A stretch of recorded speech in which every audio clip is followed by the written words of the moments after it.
16、17年前，我们在山里头建的第一个院子，每一砖每一瓦都是我们亲手建的。基本上每周末到那个山里头住2天。When the kids grow up, they don't really want to go out there anymore. So we figured, okay, what can we do to change our life in a similar way? In the outskirts, you actually have a lot of abandoned buildings. 那最早的这个农村房哈，我们工作的位置、孩子上学的位置、不堵车的情况，40分钟的这样的一个距离。Now we have 4 friends also living here. The idea that we have with this place is to create comfortable living space on a modest budget by reusing existing buildings. 保留了主要的房屋结构，南北2侧打掉，用2个院子连接这个客厅。屋檐的这个延伸，计算了不同时节时候的这个太阳的高度。夏天的时候，那个阳光正好卡在了窗户的边上。我这个客厅是不会开空调的，在冬天太阳就晒进来到5、6米的样子。室内门哈，我用的是这个防火门。孩子啊，经常跑来跑去，它会自动关闭。卫生间的采用了这种盲道砖，很便宜，而且它又起到了防滑的作用。室内和室外的水泥地面也是一致的。家具只有一个厨房岛台，那其他的家具都是捡来的。We have only rented this house for 15 years. The rent here is 40,000 per year. We have to spend more on the commute, on converting the place. And when you look at it over a period of 15 years, I would say that we cut our living expenses in half. So we realized that we have actually found something that didn't exist before. Hello. 住在公寓里头，有的时候听到别人要开门了，你这个门都不敢开。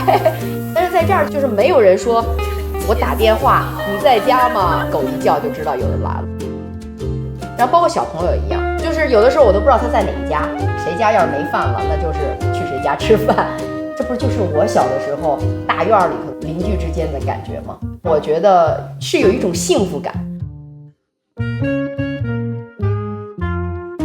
建筑摄影师舒赫一家子，他是我的第一个邻居。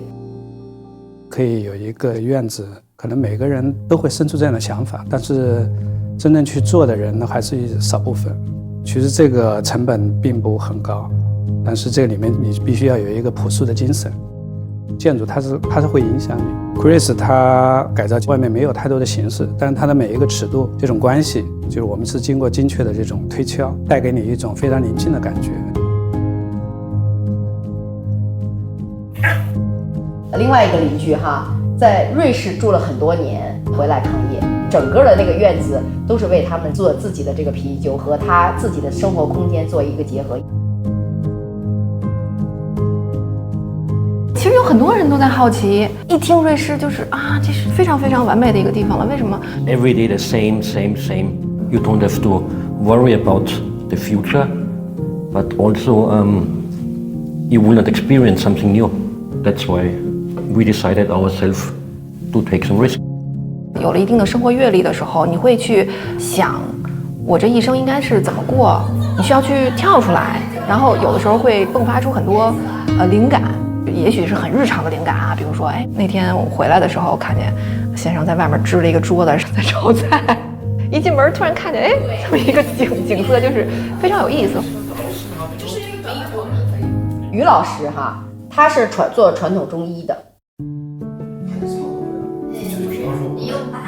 快60岁了，因为工作的关系嘛，一直以租房的形式。但是随着年龄的增长呢，你想有一个自己的房子啊，能够那么大面积，交通又比较好，在北京你会发现，就是你赚钱的能力老是跟不上这个房价的这个增长。15年不长，如果你能看透，你知道人生是无常的时候，它就是一个经历嘛。15年以后，我不过就70多岁嘛，那我们可以再设计，再换一种风格呢，是不是又是一种体验呢？是魏主编，他就跟我说了一句话，只要我一回家就是度假。一开始几乎每个星期就叫好多朋友来开一个 party，我有时候就不得不出差的完了之后，直接下了飞机跑到这儿来浇水。我慢慢的就更加喜欢这种独自在这儿的时光。人生前半段的时候，太多时候是在为别人做事情，就或者为了自己的工作啊，或者为了孩子啊。这个房子教会了我彻底跟自己相处，知道怎么去爱自己了。我觉得真正的亿万富翁过得不如我好呀。